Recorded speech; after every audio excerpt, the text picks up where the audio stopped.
Hello again, everybody.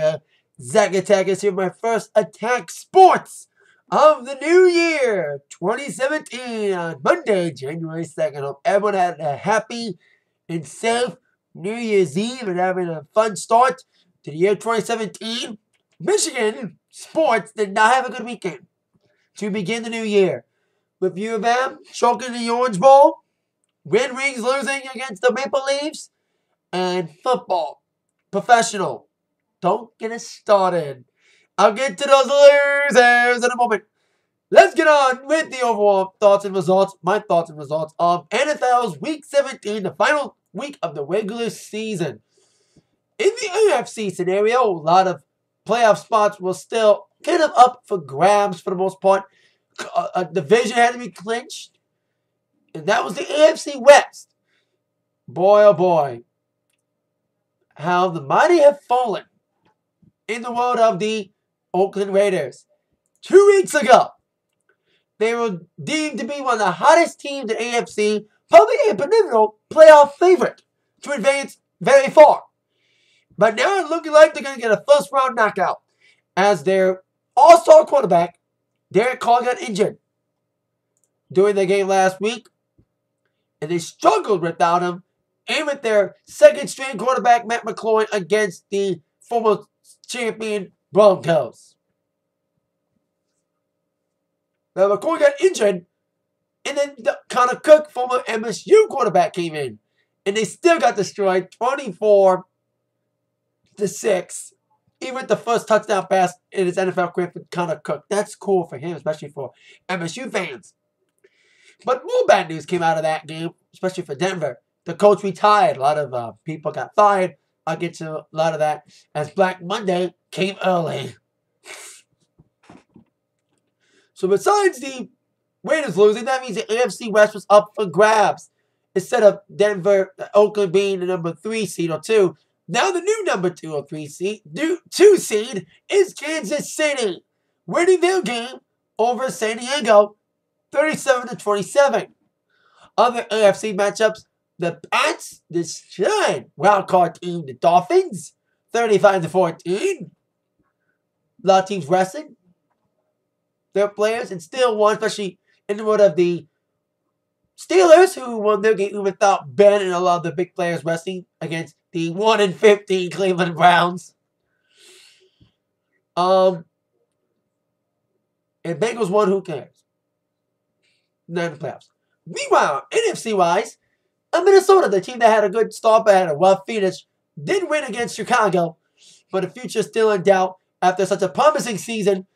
Bridgewater out, they had a great start but a bad finish like I just mentioned. Who knows if Bradford will be kept on the team.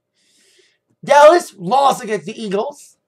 A lot of resting players, and then Tony Romo played one series and scored a touchdown, proving that he still got it. And maybe some other teams may want him if they can offer him enough money to not be on the bench all season to Dak Prescott.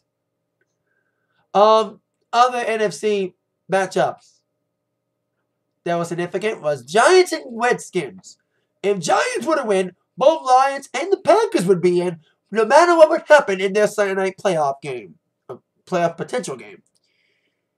So Giants beat the Redskins, and that means both Lions and Packers were in the playoffs. The seeding depended on the game between these two teams. Lions, Packers, prime time at Ford Field. The last time that combo was happening, ended bad for the Lions. And deja vu. They fucking choked in the second half, just like they did against the Cowboys. And not just that, also like the last primetime game against the Packers. Minus the Hail Mary from Rodgers. Lions looked good in the first half, but they choked in the second half with the Packers winning. Lions didn't even come out trying in that second half. The defense sucked. The offense sucked. Blame the refs all you want. The Lions just plain sucked. They were the same old Lions. We feared they would lose the last 3 games of the year, and boy oh boy, they fucking did. So there you go. All that being said, the playoff picture is now complete. We have Wildcard Week starting this Saturday. We got Oakland, Houston. First game in the NFC. Then Miami and Pittsburgh. They'll be on Sunday. Oakland on Saturday. Then the NFC Wildcard Week. Detroit against Seattle. And then Giants against Green Bay. So here are my predictions for Wildcard Week. AFC. Oakland. Even without their quarterback, I think they'll do well. Because Houston sucks with... They both have quarterback issues. With their backup out and Osweiler not doing well. He should have stayed with Denver. So, and then Miami, Pittsburgh. Pittsburgh. So that's 2 picks for AFC. Oakland, Pittsburgh. David, NFC. Green Bay over the Giants. And then Lions. I hate to say this, but unless you show some balls, Seattle's gonna kill you. Seattle's gonna kill you. God, if they play as bad as they did against the Packers, they're gonna get fucking slaughtered. That's a movie title. Slaughtered in Seattle. That's the name of the movie. The Lions will be able to get the asses handed to them in Seattle, and Caldwell go bye-bye. So that's my predictions. Oakland, Pittsburgh, in AFC wildcard action. NFC wildcard, Packers, Lions will lose. The Seahawks. But Seahawks got the asses handed to them by Green Bay earlier this year, so an upset could happen, but I fucking doubt it. I will eat my words if Lions pull it off. Meanwhile, a lot of teams are looking forward to 2017, especially those teams who didn't make the playoffs. A lot of firings, with Niners firing both Chip Kelly and the GM Balky. Chargers fired their coach, and Gary Kubiak retired as the coach of the Broncos and overall coaching in general. So it's going to be interesting to see who will be getting those positions. A lot of coaches from college are considered. There's a lot of interviews going on. I hope to God that Harbaugh does not take a job in LA or any other teams that need coaches. He needs to stay in Michigan, even if they try to get an Orange Bowl. Anywho, and also looking for 2017, a lot of teams know who they're facing. The opponents have been set for the regular season for 2017. No dates, but teams know who they're going to be facing. Some of the most notable teams, look at the Lions' schedule, not schedule, but their opponents. They will have home games, obviously, against the division rivals, Bears, Packers, and Vikings. They'll also get a tough schedule. Kind of. They get the Falcons, Panthers, Cardinals, and Steelers at home. And those are an easy win, unless they fucking choke like they always do, against the Cleveland Browns. Bengals will get home games against Bears, Lions, and Vikings, as well as home games with the Saints, Bucks, Seahawks, Bengals, and Ravens. Couple AFC matchups with NFC teams. Well, the reigning Super Bowl champion who won't be in the playoffs, the Broncos, will get home games obviously against their rivals, Chargers, Raiders, Chiefs, along games against the Pats, the Jets, the Cowboys, the Giants, and the Bengals. At least the Lions won't have to face off against the good teams again, like they choked against the... At least they're not playing Cowboys again next season. Raiders get Broncos, Chiefs, Chargers home games, home games against Pats, Jets, Cowboys, Giants, and Ravens. That's the Raiders lineup. I think Broncos is almost the same with Cowboys, Giants, Bengals, Jets, Pats.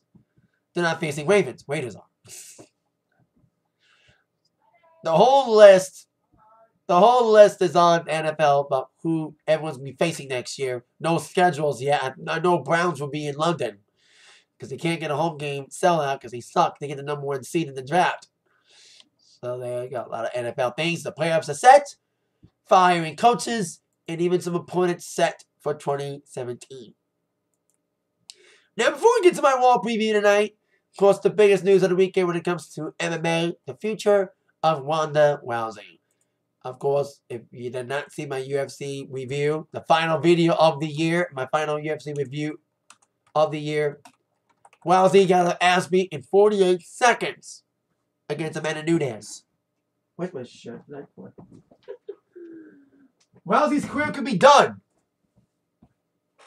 That could be Rousey's theme song. Don't believe the hype. You know, she lost twice in knockout fashion. So the future of Rousey is in question. She did release a proper statement over the weekend, thanking all the fans for their never-ending support, and that she'll take some time to think about her future. She will be. A lot of rumors are flying about her being in WWE. But even Jonathan Coachman, a former WWE commentator, and now new recent ESPN analyst, saying that there's no chance in hell, quoting Vince McMahon's theme song. There. I'm Rousey making a WWE. They're not going to take a broken star to rebuild her in the WWE. New year, allergies are acting up. Sorry.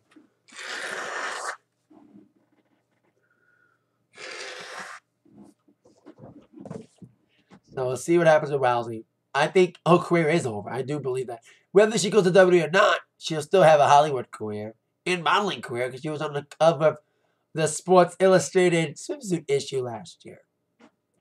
So now, on to my wall preview. The first wall of the new year.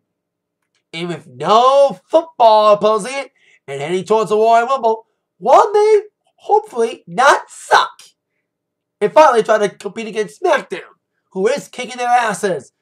I'm not making SmackDown reviews, but I have been watching SmackDown and they've been putting on good shows. I thought their SmackDown last week was amazing. Was better than the last one of 2016. I think everybody probably agrees. It's consensus. So we'll see if Raw can finally bounce back after a couple of rough weeks. And now, like I said, with no competition football-wise, and a lot of big returns happening next couple of weeks, leading towards to the Rumble, shit could go down. We have top 5 questions that must be answered tonight, but we do have a bonus question. Will Emelina finally fucking debut tonight? I heard she was backstage along with Paige a little bit, but Paige left with her fiance who did put a ring on it over the weekend. Alberto Del Rio. But we've been teasing Emelina for weeks. Will she finally debut tonight? Hope so. Hopefully by the Rumble. If not tonight. So now on to the regular top 5 questions that must be answered this evening. Question number 5. Where we'll go down in a kind of a nonsense tag match between Enzo and Cass and Rusev and Jinder Mahal. We thought this match would happen last week, but since Enzo was in a wheelchair, that didn't happen. But the match will happen this week on the first wall of the new year. Hopefully this will end this whole Enzo, Cass, Rusev thing. They need to get on to better things. They're over as hell, as we all know. But they need some more meaningful feuds. Question number 4. Speaking of teams that need reboosting, the club. What will happen tonight when one half of the club, Carl Anderson, face off against one half of the tag team champions, Cesaro. Now, since the New Day's out of the question for now, they got their rematch last week and lost to Cesaro and Sheamus. They need to move on, and so will New Day. What is next for New Day? But we know what's popping next for Cesaro and Sheamus, and that will be the club. They'll probably get a big win tonight, and hopefully they get rebooked. And they've been making some strides, but the club still need to be a dominating heel team. They should be. That's a big thing that they need to work on for this year. Rebooking the club and maybe getting him with Finn Balor if he returns soon. Maybe that's why they've been floundering for so long, because Balor left, got injured at the wrong time. You know, when he won the title, he could have had the Balor Club be formed. But with his injury, I think plans turned upside down because of that. A lot of future plans. That's why Owens is the Universal Champion. So we'll see what happens there with Cesaro and Carl Anderson. And hopefully it would lead towards the club getting a title shot. They'll probably lose, like they always do. Like the Lions, the lovable losers. So there you go. Speaking of losers we love, but he wins sometimes too, referring to Sami Zayn. Question number 3. Will this be the end of the Zayn-Strowman feud tonight? Hopefully it is, because they have a last man standing match. Strowman's been being pushed decently well, interrupting jobber matches, and still wanting a piece of Sami Zayn after what happened at Roadblock. He didn't properly lose. He just lost by a draw. it was a draw, but Sami Zayn got the victory for the lasting 10 minutes with him. So he decided to challenge Sami Zayn, and we'll be back this week for a last man standing match. Lord have mercy on Sami Zayn. Strowman have mercy on Sami, but we'll see. Probably me no mercy. As both these guys will tear each other apart for as long as they, or as much as they are allowed to on TVPG. So, but they've been pushing it a little far with the real life scenarios and the burns, scripted or not, especially you, Big E. Maybe that's why I haven't seen Big E. And they didn't even talk last week before the match. Maybe they're being punished for what Big E said about Charlotte, which is the truth. Which is the truth. Question number 2. Who will be the first name inducted to the WWE Hall of Fame of 2017? Will it be Goldberg? Now, there's rumors flying that they're going to name the first person of the Hall of Fame class of 2017 tonight on Raw. If not, maybe next week.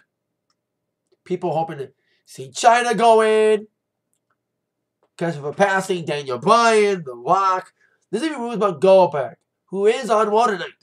Now, some are suspecting he's preparing to promote the Royal Rumble, which, of course, he'll be with Brock Lesnar. The 2 announced names. I'll get to the Rumble overall in question number 1. But it might be another reason.